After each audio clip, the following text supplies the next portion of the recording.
All right, let's jump right into this explainer and see exactly how a private trading company, a literal corporation, managed to systematically dismantle local rulers, crush their European rivals, and basically take over India. We're looking at one of the most astonishing corporate takeovers in human history, where the English East India Company morphed from a simple group of merchants into an absolute imperial powerhouse. We're going to break this massive geopolitical shift down into 4 quick chapters: the conquest of Bengal, the dual government system, the Anglo-French rivalry, and finally, exactly why the British won. Let's get into it. Chapter 1. The Conquest of Bengal, the Northern Theater. So Bengal at the time was the economic crown jewel of the era. It was an incredibly wealthy region, and obviously both the English and the French wanted a massive piece of that pie. Now, prompted by huge conflicts happening back in Europe, specifically the Austrian War of Succession and the 7 Years' War, both of these companies began aggressively fortifying their Indian territories. The English started beefing up Fort William, and the French fortified Chandrinagar. Well, this was a direct challenge to the sovereignty of the local ruler, Nawab Siraj-ud-Daulah. He passed a strict order to stop the building. The French, they complied and stopped. The English, however, just completely ignored the Nawab and kept right on building. Siraj-ud-Daulah obviously didn't take that sitting down. He took direct military action against Fort William, forcing the English to flee to a small island. But the real fallout from this led to the highly controversial Black Hole tragedy. Basically, an English officer named Holwell presented a story claiming that out of 146 Englishmen locked in a tiny room, 123 of them died. Now, our sources point out that contemporary historians like Ghulam Hussein, in his incredibly detailed accounts from that time, completely omit this tragedy. It makes Holwell's account highly doubtful. But you know what? The truth didn't even matter. The story served its purpose perfectly and provoked a massive, furious English response. Enter Robert Clive. But Clive didn't rely on a frontal military assault. Instead, he basically orchestrated a hostile corporate takeover. He meticulously bribed and recruited the Nawab's absolute closest inner circle. This anti-Siraj alliance included elite bankers like Jugat Seth, some incredibly wealthy merchants, and most importantly, a guy named Mir Jafar, who was the head of the Nawab's military.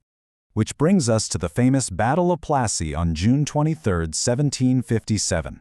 Though actually calling it a battle is a stretch. It was essentially a boardroom coup. Because of Clive's backroom deals, the Nawab's own military just stood down. Siraj was betrayed and killed by Mir Jafar's son. Basically, the CEO was ousted by his own board of directors, who had been bought out by a rival firm. With this single event, a trading organization instantly turned into a political power. It literally marked the true beginning of colonial extraction in India. In the aftermath, the EIC became actual kingmakers. They installed Mir Jafar as the new Nawab, who immediately handed over vast lands to Robert Clive and just opened the floodgates for the drain of wealth to begin. But the second Mir Jafar could no longer meet the English's endless financial demands, they simply fired him and replaced him with Mir Qasim. The English were treating the throne of Bengal like a revolving door for their own corporate profit, just burning through puppet rulers the absolute moment their margins were threatened. But Mir Qasim, well, he actually had a mind of his own. Frustrated by these endless English demands, he shifted his capital to strengthen his position and put together a formidable triple alliance with the Nawab of Awadh and the Mughal Emperor Shah Alam II. This whole thing culminated in the Battle of Buxar in 1764. Now, if Plassey was a backdoor deal, Buxar was a genuine, full-scale military showdown led by British commander Hector Munro. The English victory here definitively proved British military superiority once and for all, and forced the disastrous Treaty of Allahabad. Chapter 2. The Dual Government. Plunder by Design. That decisive victory at Buxar paved the way for a shocking new administrative experiment. When Robert Clive returned to Bengal as governor, he formalized the extraction of wealth with this newly instituted dual government system.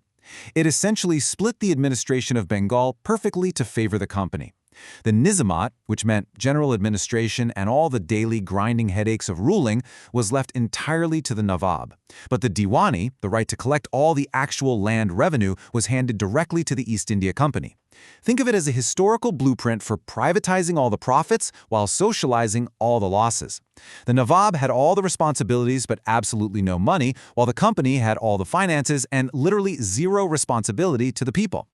This chaotic setup was purely designed for indirect control and direct extraction. It led to what our sources explicitly describe as the real plundering in Bengal. It devastated the local economy so thoroughly that the poet Naveen Chandra Sen famously described this era as the beginning night of eternal gloom. The resulting economic exploitation and administrative chaos were so extraordinarily severe that the British Parliament, all the way back in London, actually had to step in just to reel in their own runaway corporation. They passed the Regulating Act of 1773. This elevated the governor of Bengal to governor general. Warren Hastings was the first, by the way. It created a Supreme Court in Calcutta and instituted a complete ban on company officials taking personal gifts and bribes. Chapter 3. The Anglo-French Rivalry, the Southern Theater. Meanwhile, as the English East India Company was just plundering the north in Bengal, an equally vicious proxy war was raging down in the south against their ultimate European competitor, the French East India Company. To really understand this rivalry, we have to look at the French EIC's origins. It was established in 1664 by Colbert, the finance minister for King Louis XIV. This is a crucial distinction. This wasn't just England versus France. This was a ruthless private enterprise battling a public sector, government-run organization. The French set up a strong headquarters in Pondicherry under their first governor, Francis Martin. These two companies essentially turned the South into a massive geopolitical chessboard. When wars of succession broke out in the regions of Carnatic and Hyderabad during the Second Carnatic War, both sides deliberately sponsored opposing candidates, basically trying to turn local rulers into their own puppets. In Carnatic, the French supported Chanda Sahib, while the English supported Anwar ad-Din. Over in Hyderabad, the French backed Muzaffar Jung against the English-backed Nasser Jung. Initially, the very ambitious French governor Dupleix saw huge victories, but Robert Clive countered brilliantly, eventually gaining full control for the English in Carnatic. The rivalry finally climaxed during the Third Carnatic War. The decisive make-or-break moment came when British commander Sir Eyre Coote defeated the French commander Count Lally at the Battle of Wendiwash in 1759. This crushing defeat essentially killed French ambitions in India overnight, leading to the Treaty of Paris in 1763. The treaty dictated that while France could keep some limited territories like Pondicherry, they were completely stripped of their military power in India. Chapter 4. Why the British Won.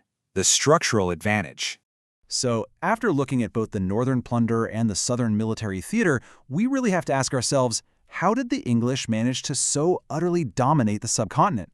Why did the French, who, let's remember, were fully backed by one of the most powerful and wealthy European monarchies at the time, ultimately fail against a group of English merchants working for a joint stock company?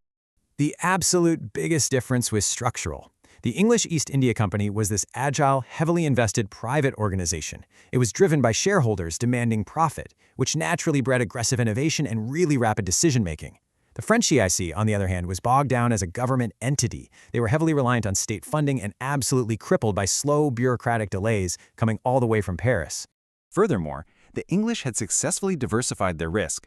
While the French relied almost entirely on Pondicherry, the English had built multiple powerful operating centers in Calcutta, Bombay, and Madras. They also possessed a far superior navy, which allowed for constant reinforcement.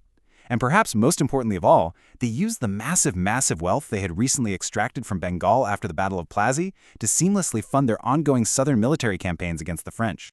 So the ultimate takeaway here is this. The English victory wasn't just about having better tactics on the battlefield or braver soldiers. It was fundamentally about having a superior corporate structure, diversified assets, and a masterful, albeit ruthless, strategy of using wealth extracted from one conquered region to systematically fund the conquest of another. As we wrap up this explainer, seeing the blueprints of this historical conquest leaves us with a truly provocative thought. We just watched a private trading organization orchestrate political coups, command private armies, and take over an entire subcontinent, all to maximize shareholder value.